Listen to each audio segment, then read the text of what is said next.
আমাদের এই এলাকায় কবরস্থান নাই, বুঝা গেল এখানে থাকা যাবে না, চলে যেতে হবে। আর আপনার আমার অস্তিত্ব দাতা আমি নিজে না। আপনার ভিতরে যত যোগ্যতা আছে এটা কেউ দিছে বিদায় আছে, নাইলে সব মানুষই বিসিএস ক্যাডার হতো, ঠিক না? হাজার হাজার পরীক্ষা দিয়ে 2-4 সব পাস করতো না, তাহলে সবাই বিসিএস ক্যাডার হতো, সবাই বিসিএস কি হতো, অফিসার হতো, ঠিক না?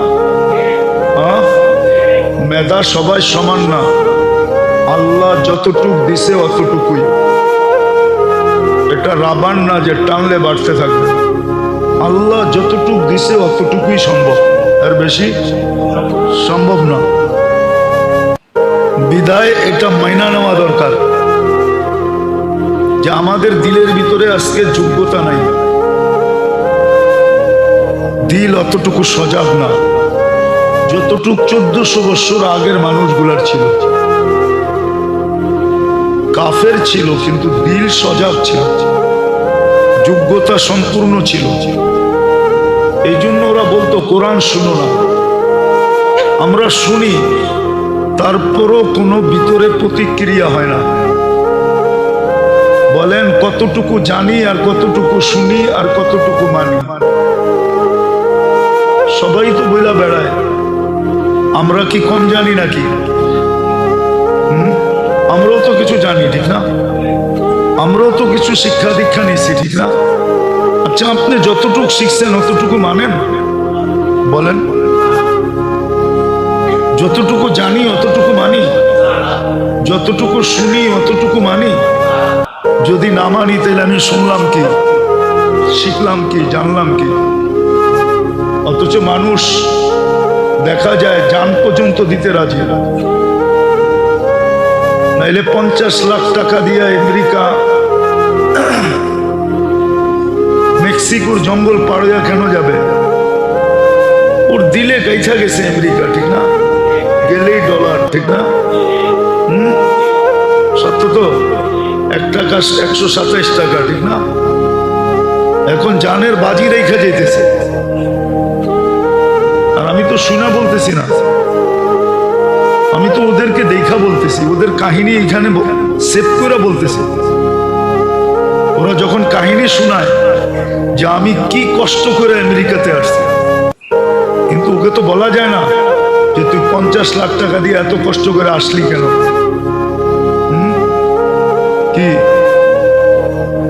মাসে যদি 1 লাখ ভাঙ্গা খাইতো তারপরে তো 5 বছর বয়ে বয়ে খাওয়া যেত। 5 বছর বাঁচবে কিনা এটাকে জানে, জানে নাকি?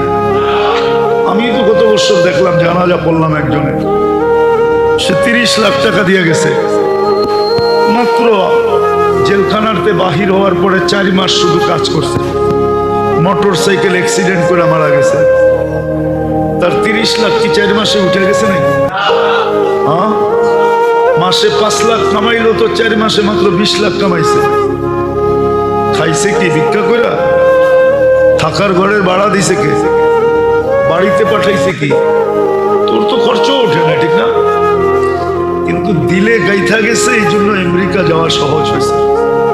আজকে জানি, শিখি, শুনি, তারপরও মনের ভিতরে গাঁথে না, মানি না।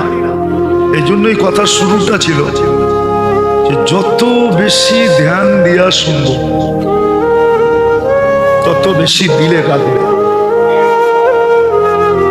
তখন এই দিনই কথা আমার ভিতরে রেখাপাত করবে, আস্তে আস্তে আস্তে আস্তে আস্তে আমাকে ফুটায় তুলবে। আচ্ছা বলেন তো, গোলাপ কি গ্রানের জন্য কিনে? কিসের জন্য কিনে? কালারের জন্য কিনে। কালার, গোলাপের কালার কারো কাছে নাই। গোলাপের চেয়ে গ্রানওয়ালা ফুল হাজারো আছে, কিন্তু এটাকে কি বলে না? গোলাপ বলে না। আর গোলাপ এত আকর্ষিত কেন? শুধু রঙের কারণে, ঠিক না? সত্য তো? হ্যাঁ, আপনি আর আমিও আল্লাহর কাছে আকর্ষিত হন রঙের কারণে, আপনার ব্যক্তিত্বের কারণে না। আর রাগ হয় না? রাগ হয়ে যাবেন? হ্যাঁ, আমরা তো পুরান টাউনেই বড় হয়েছি, আমরা কি এলাকা চিনি না?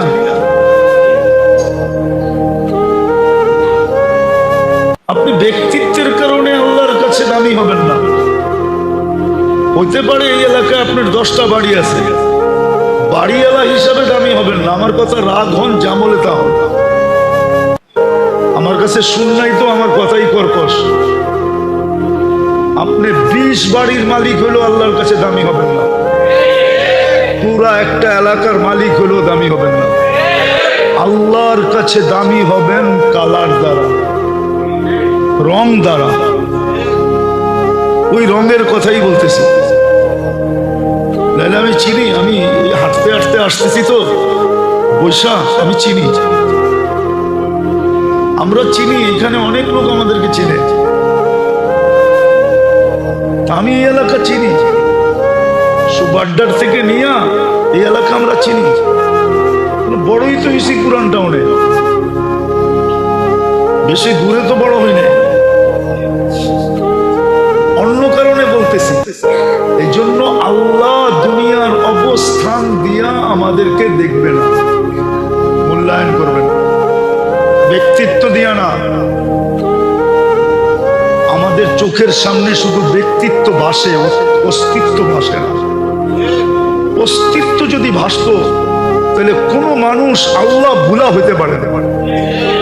যদি অস্তিত্বটা ভাসে, যে আমার অস্তিত্বটা দিছে কে, কে দিছে? আল্লাহ ব্যক্তিত্ব দেখবে না, আল্লাহ দেখবে রং। যদিও আমরা বর্তমানে ব্যক্তিত্ব দেখি, ব্যক্তিত্বওয়ালা ব্যক্তিও অস্তিত্ব দেখে না, যে আমার অস্তিত্বটা কে দিল, আমার ভিতরে ফলকে ধরাইল। কত বাগানেই তো আম গাছ আছে, একটা ফল ধরে না, নাই? চলেন আমার সাথে বাগালে যাই, চলেন আমার সাথে সাতক্ষীরা নিয়ে যাই, চলেন আমার সাথে যেখান থেকে আম আসবে কয়েকদিন পরে, চলেন নিয়ে যাই। বাগানে আম গাছ, কিন্তু একটা ফল নাই। আপনার অস্তিত্বের ভিতরে যে ব্যক্তিত্ব ফুটাইলো কে? কে ফুটাইল? আল্লাহ ব্যক্তিত্ব দেখবে না, আল্লাহ দেখবে কার ভিতরে কতটুকু রং আছে। এই জন্য দিনই কথা যত মনোযোগ দিয়ে শুনব, নিবিড় ভাবে, একাগ্র চিত্তে, মনোযোগ সহকারে, বিলকুল চুপচাপ, মুখাপেক্ষী মনে করা যে আমি এই প্রত্যেকটা কথার মোহতাজ, তখন আমার ভিতরে রং ছড়াবে। তখন দেখা যাবে ভিক্ষুক কিতাবের কথা সত্য, যুবক ওর গালে থাপ্পড় বসায় দিছে, ভিক্ষুক কিচ্ছু বলে নাই, কোনো প্রতিবাদ প্রতিরোধ না, শুধু উপরের দিকে তাকায় ঠোঁট হেলায় দিছে। কি বলছে যুবকও জানে না, কিন্তু হ্যাঁ মনীষীরা লেখছেন ভিক্ষুক শুধু উপরের দিকে তাকায় বলছে, লা তারা কাল উয়ুন, তোমাকে তো চোখে দেখা যায় না, তারা কুল্লা শাই, তুমি সব দেখো, আমার সাথে কি ঘটলো এটা দেখলা না, এটা কেন দেখলা না, এটা কেন দেখো না? বলতে দেরি, যুবক মরতে দেরি হয় না। দুনিয়া জিজ্ঞাসা করছে কি ঘটা গেল, এটা হাসি দিয়া বলতেছে কিছু ঘটে নাই, প্রেমের খেলা ঘটছে। বলছে এখানে আবার প্রেম আসলো কোত্থেকা? বলে ওর প্রেমিকার গায়ে আমার পায়ের কাদা লাগছে, ও সইতে পারে না। বৃদ্ধ গালে যৌবনী শক্তি দিয়া থাপ্পড় বসায় দিছে। আমাকেও একজন ভালোবাসে, উনিও সইতে পারে না, উনি চান নিয়ে নিছে। জানটা কার দেওয়া? উনি ওনারটা নিয়ে নিছে, প্রেমের খেলা হয়ে গেছে। সত্য এটাই। আস্তে আস্তে ভিতরে রং চলবে। আজকে মুসলমান বটে আমরা, কিন্তু ইসলামের রং আমাদের ভিতরে নাই। ইসলামের রং যদি থাকতো তাহলে মুসলমান এরকম হতো না, মুসলমান তো এরকম হতো না, মুসলমান এরকম হতো না। আর মুসলমানের সাথে আল্লাহর বর্তমানের ব্যবহারও এরকম হতো। মুসলিম ইতিহাস তালায় দেখেন, মুসলিম ইতিহাস তালাশ করে দেখেন যে মুসলমানদের সাথে আল্লাহর ব্যবহার কিরকম ছিল। পুরুষের সাথে কিরকম, নারীর সাথে কিরকম, বাচ্চার সাথে কিরকম ছিল আল্লাহর ব্যবহার। তাহলে আজকে যে আল্লাহর ব্যবহার আমাদের সাথে, আমাদের কলিজা শুকায় গেছে দোয়া করতে করতে, কিন্তু কোনো দোয়াই মনে হয় মাথার উপরে ওঠে না। এরকম ব্যবহার তো মুসলমানদের সাথে আল্লাহর ছিল না। কিন্তু আল্লাহকে যদি জিজ্ঞাসা করি, আপনি চোখ ফিরায় নিলেন তো নিলেন কেন? আল্লাহ তো আমাকে বলে যে তোমরাও তো অফাদার না, তোমরা যদি অফাদার হইতাম তাহলে আমিও তো বেওয়াফা হইতাম না। বেওয়াফা বোঝেন? আমিও তো বেওয়াফা হইতাম না, তোমরাও তো অফাদার না। তোমাদেরকে তো মুসলমানের ঘরে অস্তিত্ব দিলাম, কিন্তু ইসলামের কতটুকু রং তোমাদের ভিতরে আছে দেখাও। যুবকের কাছে কতটুকু রং আছে, বৃদ্ধের কাছে কতটুকু রং আছে, নারীর কাছে কতটুকু রং আছে, পুরুষের কাছে কতটুকু রং আছে। বলেন ইসলামের রং কতটুকু আছে? কতটুকু আছে রং? কতটুকু আপনার ভিতরে ইসলামের রং আছে? কতটুকু আপনি আর আমি আল্লাহর হুকুম মানি? বলেন। বুক কাট্টা করি, কান নুন খাই 24 ঘন্টা। আপনার কামানো নুন। হাসপাতালে যায় দেখেন কতজনে বিছনায় পড়ে আছে, কাতরাইতেছে, আর আপনি ডেলি বান্ডেলকে বান্ডেল গুনতেছেন, ঠিক না? ইচ্ছা করলে তো আপনাকে ফালায়া দিতে পারতো, ঠিক না? কোন কোর্টে যেয়ে কেস করতেন যে ও বান্ডেল গনে কেন, আমি হাসপাতালে পড়ে আছি কেন? ও তো গয়না খালি বক্স ভরতেছে আর আপনি ডেলি দিয়া দিয়া খালি করতেছেন। কেস করেন না? যে পারলে পারবেন তো না, কেস করতে পারবেন? হ্যাঁ, তাহলে নুন কার খাই ডেলি? গুণ কতটুকু গাই বলেন? জুমা ছাড়া এই মসজিদ কোন ওয়াক্তে পড়ে? বলবেন 5 ওয়াক্ত সব ওই পারে থাকি। ফজরে তো বাড়িতে থাকে, ফজরে ভরে নাকি? ফজরে তো আরো কম হয়, ঠিক না? ফজরে কি বলে ডাকছিল? ঘুম উত্তম না নামাজ উত্তম? হ্যাঁ, কার ডাক এটা? কে ডাক দিছিল? আল্লাহ তো বলছিল ঘুম উত্তম, নামাজ উত্তম। আপনি কি বলতেছেন? আপনি কি বলতেছেন? আরে মুখে না বলেন, কাজে কি বলতেছেন? ঘুম উত্তম। চতুর অনেক রাত্রে ঘুমাইছি, আগে ঘুমটা পুরা করি, এটাই তো বলেন। আল্লাহ তো বলছিল ঘুম উত্তম, নামাজ উত্তম।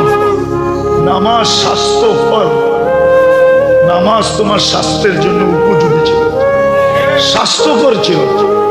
শুধু শুধু তো মনীষীরা বলে নাই সুবা কি হাওয়া লাখো রুপিয়া কি দাওয়া। সকালের বাতাস লক্ষ টাকার ওষুধের চেয়ে দামি। সকালের নামাজ, আপনি তো জানেন না সকালের নামাজে কি রাখা আছে। সকালে তো বলে ডাকতেছিল আল্লাহ। কে ডাকতেছিল?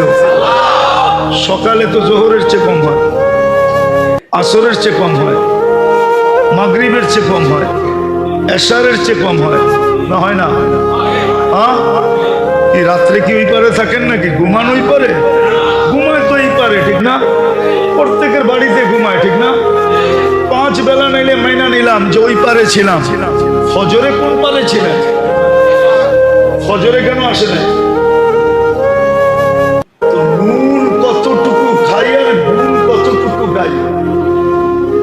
মুসলমান ঘরে জন্ম, কিন্তু ইসলামের রং কতটুকু? একটা ভুল ধারণা আমাদের এইখানে আছে। অনেক সময় মোবাইলকেও ফ্লাশ দিতে হয়, ফ্লাশ, জানেন? কি 1 লাখ টাকা দিয়ে কিনলে কি হইব? মাঝে মাঝে ওরও ফ্লাশ দিতে হয়। ফ্লাশ বোঝেন? ভাইরাস ঢুকা যায় তো ফ্লাশ দিয়া আবার ওকে সবাই সবগুলাকে আবার রিস্টোর করতে হয়, রিস্টোর, ঠিক না? সত্য তো? আর এটা তো বোঝেন, আমাদের একটু মাঝে মাঝে ফ্লাশ দিয়া এইটা আর এইটা আর এটা